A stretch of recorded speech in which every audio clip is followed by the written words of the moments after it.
투자 판단의 최종 책임은 투자자 본인에게 있습니다. 오늘 저희가 함께 살펴볼 자료들은 정말 흥미로운 질문을 던지고 있습니다. 바로 코인베이스 CEO 브라이언 암스트롱의 아주 대담한 예측인데요. 2030년까지 비트코인 가격이 100만 달러에 도달할 거다라는 그런 전망입니다. 와, 100만 달러라니 정말 뭐랄까 입이 떡 벌어지는 숫자죠. 네, 그렇죠. 처음 들으면 이게 가능한가 싶을 정도의 숫자인데요. 맞아요. 이게 그냥 뭐 희망회로 돌리는 거 아니냐 이렇게 생각할 수도 있는데 들어보니까 나름의 분석 틀을 가지고 제시된 예측이라고 하더라고요. 네, 맞습니다. 그냥 감으로 던진 숫자는 아니고요. 여러 가지 근거들을 제시하고 있습니다. 그래서 오늘은 제공해주신 여러 분석 보고서들 또 기사들 이런 자료들을 바탕으로 이 100만 달러 예측이 과연 어떤 근거 위에 서 있는 건지 또 이게 현실적으로 어떤 경로를 통해서 실현될 가능성이 있는 건지 아니면 또 반대로 어떤 장벽에 부딪힐 수 있는지 이런 것들을 좀 다각도로 깊이 파헤쳐 보려고 합니다. 좋습니다. 단순히 가격이 얼마 갈 거냐 이런 차원을 넘어서서요. 그렇죠. 단순 가격 맞추기를 넘어서 이 예측이 담고 있는 더 큰 의미가 뭔지 한번 찾아보는 그런 시간이 될 것 같습니다. 네, 맞습니다. 이 예측은 사실 단순히 비트코인이라는 어떤 특정 자산의 가격 전망에만 국한되는 얘기는 아닙니다. 암스트롱의 주장을 이렇게 쭉 따라가다 보면요. 거시경제의 어떤 변화라든지 혹은 금융 시스템의 재편 가능성, 그리고 또 중요한 게 규제 환경의 진화 같은 굉장히 넓은 맥락하고 연결되어 있다는 걸 알 수 있습니다. 아, 그러니까 비트코인 가격 하나만 보는 게 아니라 훨씬 더 큰 그림을 봐야 된다는 거군요. 바로 그거죠. 따라서 이게 암호화폐에 직접 투자하시는 분들뿐만 아니라 앞으로 미래 금융 시스템이 어떻게 바뀔까 궁금하신 분들 있잖아요. 그런 청취자 여러분 모두에게 시사하는 바가 상당히 클 것이라고 생각합니다. 미래 금융 환경을 이해하는 데 중요한 어떤 단서 같은 걸 얻으실 수 있을 거예요. 좋습니다. 그럼 그 큰 그림부터 한번 시작을 해볼까요? 암스트롱 주장의 핵심 중 하나가 제가 보니까 비트코인을 바라보는 시각 자체에 있는 것 같더라고요. 자료 1번을 보니까 그는 비트코인을 그냥 우리가 흔히 생각하는 위험 자산 이렇게만 분류하지 않고 하이브리드 자산이라고 부르던데요. 이게 정확히 어떤 의미일까요? 네, 그 하이브리드 자산이라는 표현이 암스트롱의 관점을 아주 잘 보여주는 용어라고 할 수 있습니다. 이게 뭐냐면요. 단기적으로 봤을 때는 예를 들어 기술주처럼 시장 상황에 따라서 가격 변동성이 매우 크지 않습니까? 네, 엄청나죠. 하루에도 몇십 프로씩 오르내리니까요. 그렇죠. 그런 점에서는 분명히 위험 자산의 성격을 띠고 있다는 거죠. 이건 뭐 부인할 수 없는 사실이고요. 그런데 동시에 좀 더 긴 호흡으로 장기적으로 봤을 때는 상황이 다르다는 겁니다. 장기적으로는 어떻게 다르다는 거죠? 예를 들어서 시간이 지날수록 가치가 희석될 수 있는 명목화폐, 그러니까 우리가 쓰는 돈이죠. 달러나 원화 같은 거요. 혹은 예측하기 어려운 중앙은행의 통화정책 같은 것에 대한 어떤 방어수단, 해지수단으로서의 역할을 할 수 있다는 겁니다. 아, 그러니까 인플레이션이나 뭐 그런 것들로부터 자산을 지키는 네, 그런 거죠. 마치 금처럼요. 그래서 일종의 디지털 금과 같은 가치 저장 수단, 즉 안전자산의 역할도 수행할 수 있다는 겁니다. 금과 같은 역할이라. 네. 그래서 이런 위험 자산의 성격과 안전 자산의 성격, 이 두 가지 이중적인 성격을 동시에 가지고 있다는 점을 강조하기 위해서 하이브리드 자산이라는 용어를 쓰는 겁니다. 하이브리드? 그러니까 단기적으로는 막 흔들리지만 길게 보면 뭔가 든든한 구석도 있다. 뭐 이런 느낌인가요? 그렇죠. 쉽게 말하면 상황에 따라서 또 바라보는 시간 지평에 따라서 다른 얼굴을 보여주는 자산이다. 이렇게 이해하시면 될 것 같습니다. 확실히 양면적인 성격이군요. 근데 이런 관점에서 봤을 때 최근에 주목해야 할 만한 움직임이 있다고요? 제가 듣기로는 미국 정부의 태도 변화, 이게 심상치 않다고 하던데요. 아, 네, 맞습니다. 이게 정말 흥미로운 지점이고 어쩌면 암스롱 예측의 상당히 중요한 근거 중 하나일 수 있습니다. 자료 234번을 보시면요. 미국 정부가 과거와는 좀 다른 행보를 보이고 있다는 내용이 나옵니다. 과거와 다르다니 구체적으로 어떤 점이요? 과거에는 예를 들어서 범죄 수익 같은 걸로 비트코인을 압수하게 되면 이걸 그냥 시장에 빨리 매각해서 처분하는 게 일반적이었거든요. 네, 그랬죠. 시장에 물량 부담을 주기도 했었고요. 맞습니다. 그런데 최근에는 그렇게 즉각적으로 매각하지 않고 이걸 국가 차원에서 보관하고 관리하기 시작했다는 겁니다. 국가 차원에서 보관한다고요? 그냥 압수한 물건이니까 창고에 넣어두는 거 아닌가요? 그게 아니라는 거죠. 심지어 자료를 보면 비트코인 전략 비축을 위한 행정명령까지 설립했다는 내용이 나옵니다. 잠깐만요.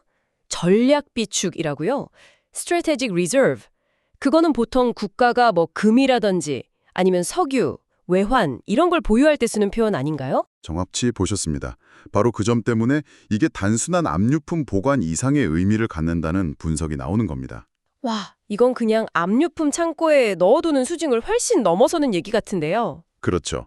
과거에는 그냥 처분해야 할 골칫덩이 혹은 압류 자산 중 하나 정도로 취급했다면 이제는 국가적인 차원에서 비트코인이 가진 어떤 가치 혹은 잠재력을 인정하고 이걸 전략적으로 보유하려는 움직임으로 해석될 여지가 충분하다는 분석이 나오는 거죠. 자료 5번이 그런 부분을 지적하고 있습니다. 국가 차원에서 가치를 인정한다? 이게 진짜라면 엄청난 변화인데요. 네, 이게 어떤 의미를 가지냐면요. 비트코인이 더 이상 그냥 민간 영역에서 거래되는 어떤 투기적인 디지털 자산? 이런 걸 넘어서서 어쩌면 국가의 어떤 재정 전략이나 혹은 통화 전략이 일부러 고려될 수도 있다는 가능성을 시사하는 굉장히 강력한 신호가 될 수 있다는 겁니다. 자료 5번의 분석처럼요. 국가 재정 전략의 일부라?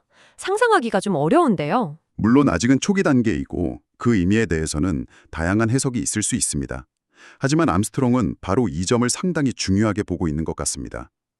미국과 같이 세계 경제를 주도하는 주요 국가가 이런 선도적인 움직임을 보이면 이게 다른 나라들, 특히 G20 국가들에게 영향을 미칠 수 있다는 거죠. 아, 미국이 하니까 우리도 한번 이런 식으로요? 그렇죠. 일종의 도미노 효과를 일으킬 수 있다는 겁니다. 자료 6번에서 그런 전망을 하고 있어요. 만약에 여러 국가들이 경쟁적으로 비트코인을 매입하거나 비축하기 시작한다면, 즉 국가 단위의 수요가 본격화된다면 어떻게 될까요? 와, 공급은 딱 2,100만 개로 정해져 있는데 국가들이 막 사들이기 시작하면 가격에는 정말 엄청난 영향을 미치겠는데요. 상상 이상일 수 있겠죠. 물론 이건 아직 가정이지만 암스트롱이 100만 달러라는 높은 목표치를 제시하는 데에는 이런 국가 단위의 수요 증가 가능성도 분명히 염두에 두고 있을 거라는 분석입니다. 와, 국가 차원의 전략 자산이라니 이건 정말 패러다임의 전환이라고 할 수도 있겠네요. 그 파급력이 어디까지 갈지 궁금해집니다. 자, 그럼 이런 좀 거시적인 변화와 맞물려서 또 하나 중요한 열쇠가 되는 것이 바로 규제 환경일 텐데요. 사실 과거에 암호화폐 시장 하면 늘 규제의 불확실성이라는 꼬리표가 따라다녔잖아요. 맞습니다. 그게 가장 큰 문제였죠. 투자자들 입장에서 제일 답답하고 불안한 게 바로 그거였으니까요. 특히 게리 겐슬러 전 SEC 위원장 시절에는 기억하실지 모르겠지만 명확한 기준 같은 걸 제시하기보다는 그냥 개별 사안별로 집행을 해버리는 소위 집행에 의한 규제, 레귤레이션 바이 인포시먼트 방식 때문에 시장 참여자들이 상당히 혼란스러워 했었죠. 자료 11, 12, 13번에서도 그런 지적들이 나오고요. 네, 그때는 정말 예측 가능성이 너무 떨어졌습니다. 뭘 해도 되는 건지 뭘 하면 안 되는 건지 명확하지가 않으니까 기업들이나 투자자들이나 다들 좀 위축될 수밖에 없었죠. 그렇죠. 특히나 큰 돈을 굴리는 기관 투자자들 입장에서는 더더욱 그랬을 것 같아요. 당연합니다. 규제의 방향성이 불투명하다는 것은요. 특히 거액의 자금을 아주 보수적으로 운용해야 하는 기관 투자자들에게는 가장 큰 진입장벽으로 작용했습니다. 뭐 어디까지 허용되고 무엇이 금지되는지 명확하지 않은 상태에서 섣불리 대규모 투자를 집행하기는 정말 어려웠겠죠. 리스크가 너무 크니까요. 네, 이해가 됩니다. 그런데 최근에는 이런 분위기가 상당히 달라지고 있다는 분석이 좀 지배적인 것 같아요. 네, 맞습니다. 여러 가지 긍정적인 신호들이 감지되고 있습니다. 물론 아직 모든 게 다 해결된 건 아니지만 과거와 비교하면 확실히 좀 변화의 바람이 불고 있다는 느낌입니다. 어떤 변화들이 좀 구체적으로 감지되고 있나요? 자료를 보니까 법안 제정 소식도 있던데요. 네, 그게 가장 가시적인 변화 중 하나인데요. 대표적인 것이 2025년 7월에 제정된 지니어스 액트라는 법안입니다. 자료 7, 8, 90번에서 다루고 있죠. 지니어스 액트요. 이름이 재밌네요. 이건 어떤 내용을 담고 있는 법안인가요? 이 법안은 주로 스테이블 코인에 대한 규제 틀을 마련한 것입니다.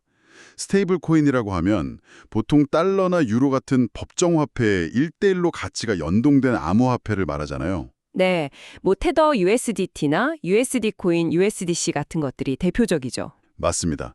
근데 이 스테이블 코인이 단순히 거래소에서 다른 코인 사는 데만 쓰이는 게 아니라 실제적인 결제 수단으로 활용될 가능성도 있고 또 탈중앙화 금융, 즉 디파이 서비스의 어떤 기반 인프라 역할을 하거든요. 아, 그렇죠. 달러 기반으로 움직이는 서비스들이 많으니까요. 네. 그래서 이 스테이블 코인에 대한 규제가 명확해진다는 것은 암호화폐 산업 전체로 봤을 때도 상당히 중요한 의미를 갖습니다.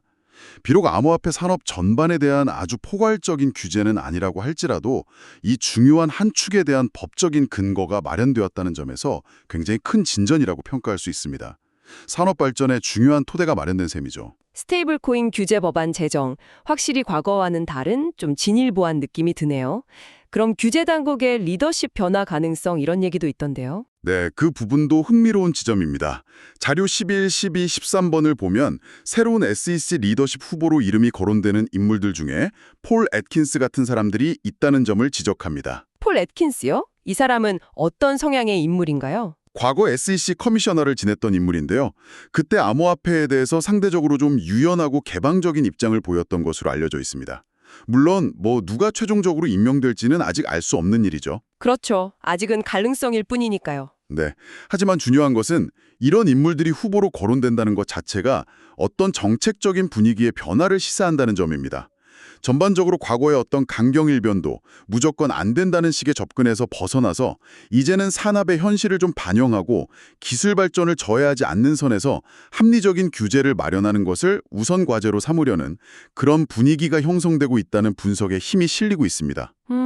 확실히 규제 쪽 분위기가 예전과는 좀 달라지고 있다는 느낌이 드네요. 그렇다면 이러한 규제의 명확성 확보 추세가 왜 브라이언 암스트롱이 말하는 100만 달러 예측에 그렇게 중요한 근거가 되는 걸까요? 그 이유는 아주 명확합니다. 바로 기관 자금의 유입 때문입니다.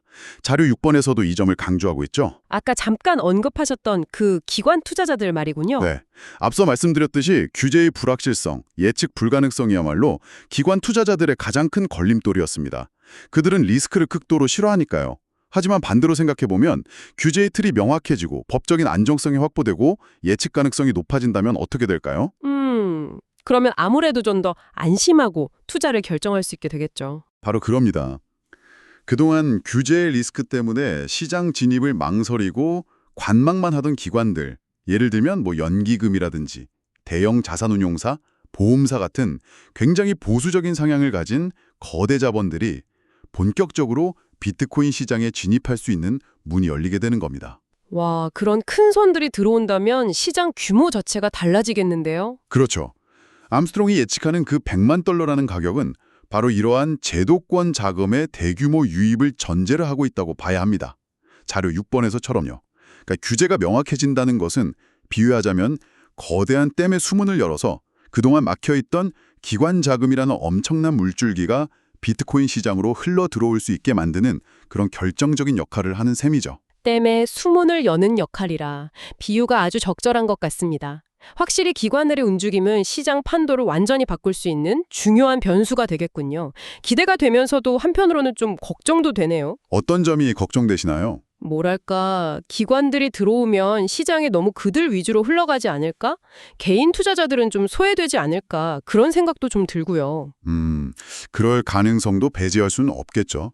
시장의 성격이 변하면서 과거와는 다른 양상이 나타날 수 있습니다. 하지만 또 긍정적인 측면에서 보면 기관 투자자들의 참여는 시장의 안정성을 높이고 변동성을 줄여주며 또 자산으로서의 신뢰도를 높이는 효과도 가져올 수 있습니다. 장단점이 다 있는 거죠. 그렇군요. 양면성이 있겠네요. 자, 이번에는 좀 더 시장 내부적인 요인으로 들어가 보겠습니다. 바로 수요와 공급의 역학관계인데요. 비트코인의 가장 근본적이면서도 독특한 특징 중 하나가 바로 그 희소성이잖아요. 맞습니다. 그게 비트코인을 다른 자산들과 구분짓는 아주 핵심적인 특징이죠. 비트코인은 처음 설계될 때부터 총 발행량이 딱 2,100만 개로 영원히 고정되어 있습니다. 더 이상 늘어날 수가 없어요. 네, 그건 비트코인에 조금이라도 관심 있는 분들이라면 다 아는 사실이죠. 그렇죠. 그리고 이미 상당량이 채굴되어서 유통되고 있고 앞으로 새로 공급될 양은 반감기라는 과정을 통해서 주기적으로 절반씩 줄어들도록 설계되어 있습니다. 시간이 갈수록 신규 공급은 점점 더 희소해지는 구조죠. 중앙은행이 경제 상황에 따라서 돈을 더 찍어내거나 줄이는 것과는 완전히 반대네요. 네, 근본적으로 다릅니다. 중앙은행이 관리하는 법정화폐는 필요에 따라서 공급량을 조절할 수 있지만 비트코인은 그런 인위적인 조절이 불가능합니다. 이런 공급의 비탄력성, 즉 수요가 늘어나도 공급이 그에 맞춰 늘어날 수 없는 특성이 바로 비트코인 가치 주장의 핵심 근거 중 하나입니다. 공급은 딱 정해져 있거나 오히려 줄어드는 추세인데 수요는 계속 늘어날 수 있는 구조다 이런 말씀이시군요. 네, 맞습니다. 그런데 특히 최근에 이 수요 측면에서 아주 폭발적인 증가를 가져올 수 있는 요인이 등장했죠. 바로 현물 비트코인 ETF의 승인입니다. 자료 14번에서도 중요하게 다루고 있네요. 아, 네. 그야말로 게임 체인저라고 불릴 만한 사건이었죠. 현물 비트코인 ETF, 즉 상장 지수 펀드는 비트코인 투자에 대한 접근성을 정말 혁신적으로 바꿔놓았습니다. ETF가 정확히 어떤 점에서 그렇게 혁신적이라는 건가요? ETF라는 건 기본적으로 주식처럼 증권거래소에서 아주 쉽게 사고 팔 수 있는 금융상품이잖아요. 네, 그렇죠. 일반 주식 계좌만 있으면 누구나 거래할 수 있죠. 바로 그겁니다. 이전에는 비트코인에 투자하려면 어떻게 해야 했나요? 암호화폐 거래소에 따로 계정을 만들어야 했고 신원인증 절차도 거쳐야 했고 또 디지털 지갑을 만들고 관리하는 방법도 배워야 했죠. 해킹 위험도 신경 써야 했고요. 아, 맞아요. 생각보다 번거롭고 좀 불안한 점도 있었죠. 그렇죠. 그런데 이제는 그럴 필요가 없어진 겁니다. 그냥 기존에 사용하던 증권 계좌를 통해서 예를 들면 블랙록의 IBT라든지 아니면 피델리티의 FBTC 같은 그런 현물 비트코인 ETF 상품을 주식 사듯이 매수하기만 하면 되는 거예요. 그러면 간접적으로 비트코인에 투자하는 효과를 얻게 되는 거죠. 훨씬 간편하고 또 규제된 환경 안에서 거래되니까 상대적으로 안전하기도 하고요. 와, 그러니까 훨씬 더 많은 사람들이 훨씬 더 쉽고 안전하게 비트코인 투자에 참여할 수 있는 길이 활짝 열렸다는 거군요. 접근성의 허들이 확 낮아진 거네요. 바로 그겁니다. 개인 투자자들뿐만 아니라 아까 말씀드린 기관 투자자들 입장에서도 마찬가지입니다. 복잡한 절차 없이 기존의 금융 시스템 안에서 비트코인에 노출될 수 있게 되었으니까요. 실제로 ETF 승인 이후에 자금 유입 규모가 정말 엄청났다는 데이터도 있죠. 네, 그렇습니다. 자료 16, 17, 18번에 구체적인 수치들이 나와 있는데요. 예를 들어서 2025년 10월 첫째 주, 딱 한 주 동안에만 미국에서 거래되는 현물 비트코인 ETF 전체에 순유입된 자금이 얼마인지 아십니까? 글쎄요, 상당했을 것 같은데요. 무려 32억 4천만 달러라고 합니다. 32억 달러요? 일주일 만에요. 와, 우리 돈으로 하면 거의 4조 원이 넘는 돈 아닌가요? 네, 맞습니다. 정말 어마어마한 규모의 자금이 단 일주일 만에 유입된 겁니다. 이건 정말 시장에 엄청난 영향을 줄 수밖에 없는 규모죠. 형이 안 될 것 같은데요. 바로 그 점이 중요합니다. 자료 16번에서도 분석하듯이 이러한 대규모 자금 유입이 단기적인 어떤 투기 열풍에 의한 것이라기보다는 좀 더 구조적인 변화를 반영하는 것으로 해석된다는 점입니다. 구조적인 변화라면 어떤 의미일까요? 예를 들어 자산 배분 전략의 일환으로 장기적인 관점에서 포트폴리오에 비트코인을 일정 비율 편입하려는 기관 투자자들의 움직임이 본격화되고 있다는 신호로 볼 수 있다는 거죠. 이전에는 비트코인을 그냥 투기 대상으로만 봤다면 이제는 금이나 주식처럼 포트폴리오를 구성하는 하나의 자산군, 에셋 클래스로 인정하기 시작했다는 의미입니다. 아, 그러니까 일시적인 유행이나 거품이 아니라 자산 배분 차원에서의 어떤 장기적인 트렌드가 될 수도 있다. 이런 말씀이시군요. 네, 그럴 가능성이 높다는 분석이 나오고 있습니다. 물론 앞으로도 계속 이런 속도로 자금이 유입될지는 지켜봐야겠지만 ETF 승인이 제도권 자금의 유입을 위한 물꼬를 튼 것은 분명해 보입니다. 정말 그러네요. 자, 그럼 정리를 해보면 공급은 2,100만 개로 딱 묶여 있는데 수요 측면에서는 ETF라는 아주 편리하고 안전한 통로가 열리면서 기관과 개인 투자자들의 자금이 계속해서 유입될 수 있는 환경이 만들어졌다. 기본적인 경제 원리만 생각해봐도 이건 가격 상승 압력이 커질 수밖에 없는 구조인데요. 바로 그 점이 브라이언 암스트롱이 100만 달러 예측을 내놓는 또 다른 아주 중요한 근거가 되는 겁니다. 제한된 공급과 제도권으로 편입되면서 구조적으로 증가하는 수요, 이 두 가지 힘이 만나서 강력한 수급 불균형을 만들어낼 것이고 이것이 장기적으로 가격을 크게 끌어올릴 것이라는 논리죠. 네, 논리적으로는 아주 설득력이 있습니다. 수급 불균형, 이게 핵심 키워드 중 하나겠군요. 그렇다고 볼 수 있습니다. 자, 그럼 이제 정말 가장 궁금한 지점으로 넘어가 보겠습니다. 지금까지 여러 긍정적인 요인들을 살펴봤는데요. 그래서 결론적으로 1,000만 달러라는 그 숫자, 이게 과연 현실성이 있는 걸까요? 좀 더 수학적으로, 계량적으로 한번 따져볼 필요가 있을 것 같습니다. 네, 그 부분도 중요하죠. 아무리 좋은 스토리가 있어도 숫자로 뒷받침되지 않으면 설득력이 떨어지니까요. 그렇죠. 그래서 자료에 언급된 현재 가격을 기준으로 한번 계산을 해보죠. 대략 12만 2,500달러, 편의상 12만 달러라고 가정해 보겠습니다. 지금부터 2030년 말까지, 그러니까 대략 한 5년 조금 넘는 기간 동안 1,000만 달러에 도달하려면 남은 기간 동안 매년 평균적으로 어느 정도 성장해야 하는 걸까요? 네, 그걸 계산해 볼 수 있는데요. 연평균 성장률, 우리가 보통 CAGR, Compound Annual Growth Rate라고 부르는 지표를 사용해서 계산해 볼 수 있습니다. 현재 가격을 약 12만 2,517달러라고 가정하고 목표 가격인 1,000만 달러, 그리고 목표 시점인 2030년 말까지 남은 기간을 대략 5.25년 정도로 잡으면요. 네? 계산해보면 얼마나 나올까요? 계산 결과 연평균 약 52.18% 정도의 성장률이 필요하다는 결과가 나옵니다. 연평균 52.1%요? 네, CAGR 기준으로요. 이건 매년 복리로 그 정도씩 성장해야 2030년 말에 1,000만 달러에 도달할 수 있다는 의미입니다. 와, 연평균 52% 성장이라 이것만 딱 들으면 정말 엄청난 수치처럼 느껴지는데요. 매년 다산 가치가 1.5배 이상씩 불어나야 하는 거잖아요. 이게 과연 가능할까요? 현실적으로요? 네, 절대적인 수치만 보면 분명히 매우 높은 성장률이면 틀림없습니다. 일반적인 주식시장의 연평균 수익률이나 다른 자산들의 성장률과 비교하면 훨씬 높은 수준이죠. 500지수 연평균 수익률이 역사적으로 한 10% 정도 된다고 하니까 52%면 정말 어마어마한 건데요. 맞습니다. 그래서 이 숫자만 보고 이건 말도 안 돼, 비현실적이야 라고 생각하기 쉬운데요. 여기서 우리가 또 하나 고려해야 할 것이 바로 비트코인이라는 자산이 가진 특수성입니다. 특수성이요? 어떤 특수성을 말씀하시는 거죠? 바로 비트코인이 과거에 보여줬던 성장 이력입니다. 그러니까 역사적인 데이터죠. 아, 과거에는 얼마나 성장했었는데요? 자료 19번을 보면요. 지난 10년, 그러니까 대략 2014년부터 2024년까지 기간 동안 비트코인의 연평균 성장률 CAGR이 어느 정도였는지 아십니까? 글쎄요, 높았을 것 같긴 한데. 약 84%에 달했습니다. 네, 84%요? 연평균으로요? 네, 연평균 84%입니다. 지난 10년간 매년 평균적으로 그 정도씩 성장해 왔다는 거죠. 와, 그럼 연 52%가 필요한데 과거 10년 평균은 84%였다. 이렇게 되는 거네요? 그렇죠. 심지어 기간을 더 넓혀서 비트코인이 처음 등장한 이후 전체 기간으로 보면요. 자료 20번에서는 연평균 100%가 넘는 정말 전례 없는 수준의 경이적인 성장률을 기록하기도 했다고 분석합니다. 연평균 100% 이상. 이건 믿기 어려운 숫자인데요. 네, 정말 그렇죠. 다른 어떤 자산에서도 찾아보기 힘든 성장률입니다. 잠깐만요. 그럼 이게 지난 10년간 연평균 84% 성장했는데 앞으로 5년간 연평균 52%만 성장하면 100만 달러가 된다는 계산이잖아요. 그럼 어떻게 보면 100만 달러라는 목표가 과거 평균 성장률보다 오히려 낮은 수준의 성과만으로도 달성 가능하다. 이렇게 해석할 수도 있는 건가요? 원칙이죠.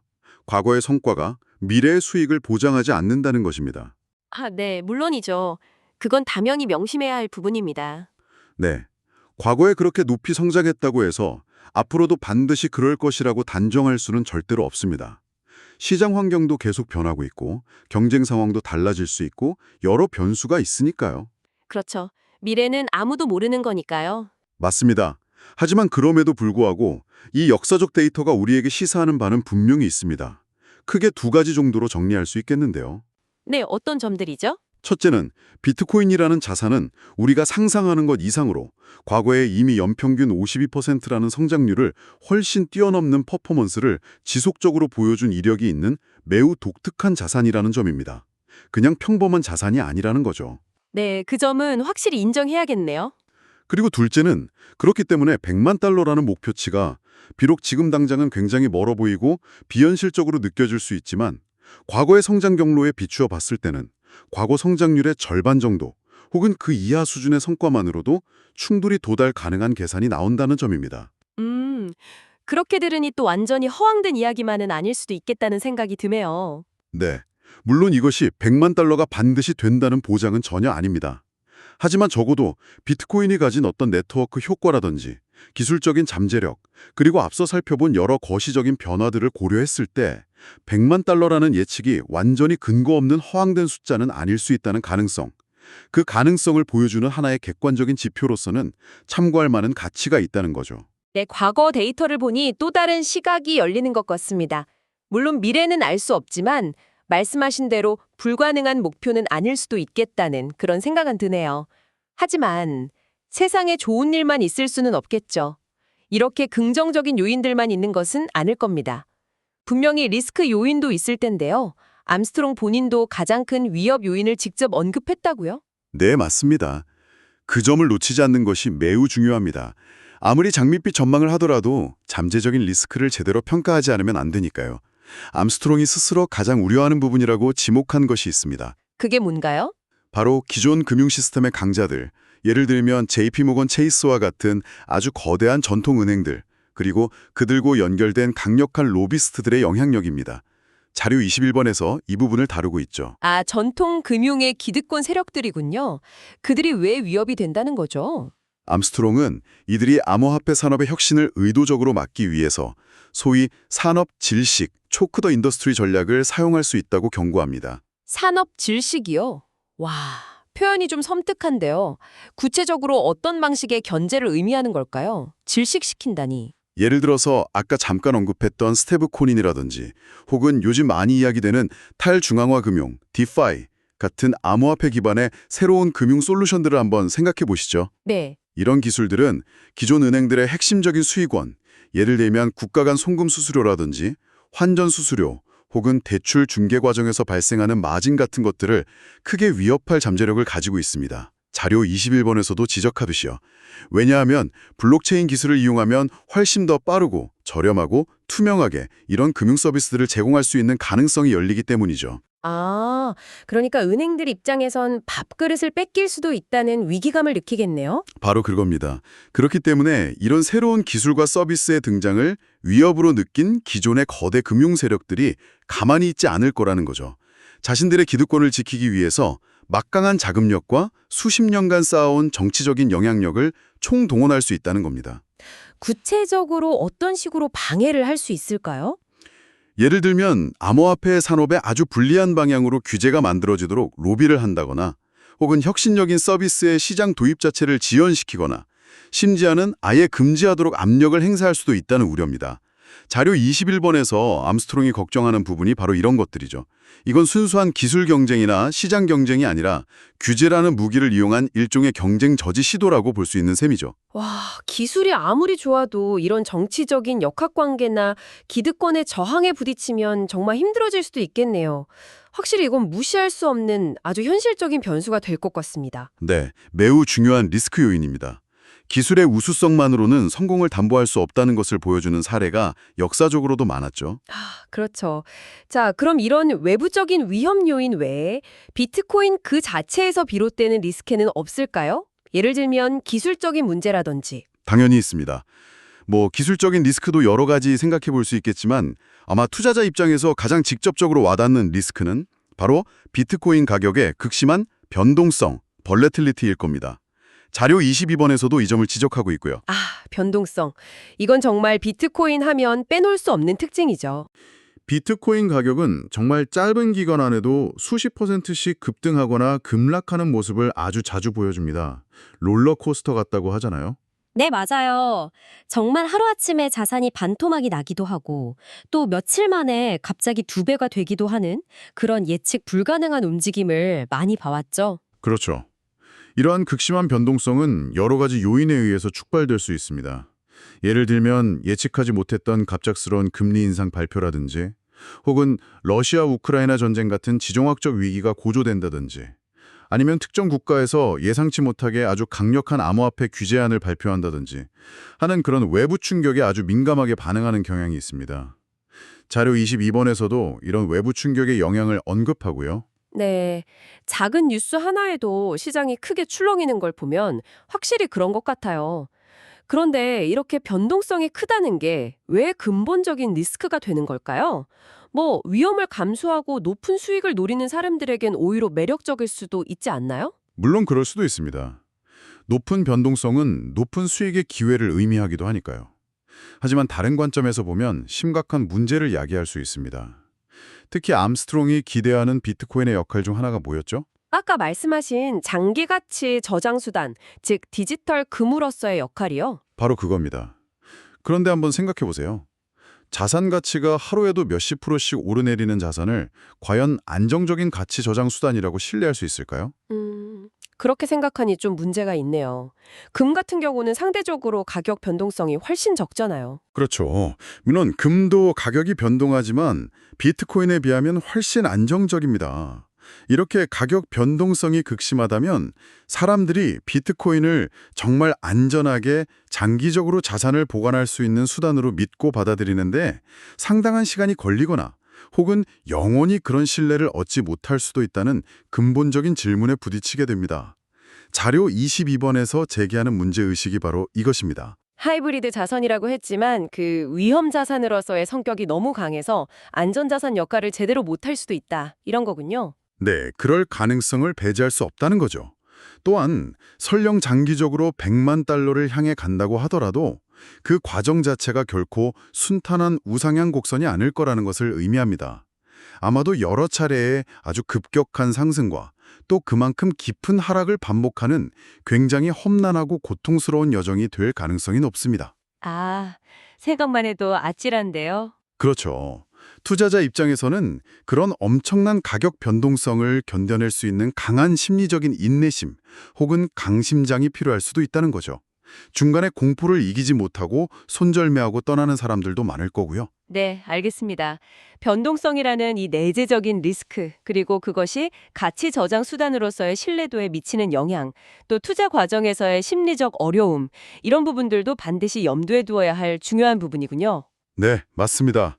긍정적인 측면과 함께 이런 리스크 요인들도 균형 있게 고려하는 것이 중요합니다. 자, 그럼 오늘 나눈 이야기들을 이제 종합적으로 한번 정리해 볼 시간이 된 것 같습니다. 브라이언 암스트롱의 2030년 비트코인 100만 달러 예측. 오늘 쭉 살펴보니 이것은 단순히 어떤 숫자에 대한 예언이나 희망사항이라기보다는 현재 진행 중인 여러 거대한 변화의 흐름들이 교차하는 지점에서 비트코인이 앞으로 맡게 될 역할과 그 잠재력을 전망하는 일종의 분석적인 선언처럼 들립니다. 네, 저도 그렇게 생각합니다. 단순한 가격 예측을 넘어선 어떤 비전을 제시하고 있는 거죠. 요약을 좀 해보자면 크게 세 가지 핵심 동력이 맞물려 돌아갈 때 100만 달러라는 목표가 현실화될 수 있다는 주장인 것 같습니다. 첫째, 규제 환경이 점차 명확해지고 예측 가능성이 높아지면서 제도적 불확실성이 해소되는 것. 네, 그게 첫 번째 전제 조건이죠. 둘째, 미국 정부의 움직임에서 볼 수 있듯이 국가 단위에서 비트코인을 더 이상 단순 압류 자산이나 투기 대상이 아니라 국가 차원의 전략적 자산으로 인식하고 받아들이기 시작하는 흐름. 네, 국가 단위의 수용 중요합니다. 그리고 셋째, 이러한 규제 명확성과 국가적 수용을 바탕으로 현물 ETF 승인과 같은 구체적인 통로를 통해 기관 투자자들, 즉 제도권 금융의 막대한 자금이 본격적으로 비트코인 시장으로 유입되는 것. 그렇죠.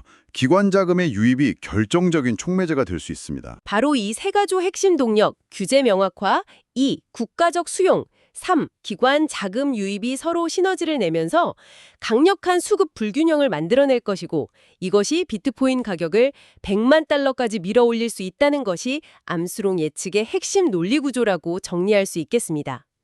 그리고 오늘 저희가 함께 살펴봤듯이 이러한 주장은 단순히 감에 의존한 것이 아니라 거시경제 변화에 대한 분석, 규제 당국의 최근 동향, 시장의 구조적인 수급 역학, 그리고 심지어 과거 성장률 데이터까지 상당히 다층적인 근거들을 바탕으로 하고 있다는 점도 확인할 수 있었습니다. 네, 아주 정확하게 요약해 주셨습니다. 그 논리구조 자체는 상당히 탄탄하다고 볼 수 있습니다. 물론 저희가 마지막에 좀 더 깊이 논의했던 것처럼 리스크 요인들도 분명히 존재합니다. 기존 금융권의 견제와 로비라는 외부적인 위협, 그리고 비트코인 자체가 가진 극심한 가격 변동성이라는 내재적인 리스크. 이것들은 분명히 실제하는 도전 과제들이고 100만 달러로 가는 길이 결코 평탄하거나 쉬울 것이라고 장담할 수는 없습니다. 아마 많은 우여곡절이 있겠죠. 네, 그 점도 분명히 인지해야 합니다. 하지만 그럼에도 불구하고 중요한 점은 암스트롱이 제시한 그 핵심적인 상승 동력들, 특히 규제 환경이 점진적으로 개선되고 있다는 추세라든지 현물 ETF를 통해서 제도권 자금이 실제로 꾸준히 유입되고 있다는 현상 같은 것들은 이제 더 이상 단순한 가설이나 예측이 아니라 우리가 지금 현재 시장에서 분명하게 관찰하고 있는 강력한 트렌드라는 사실입니다.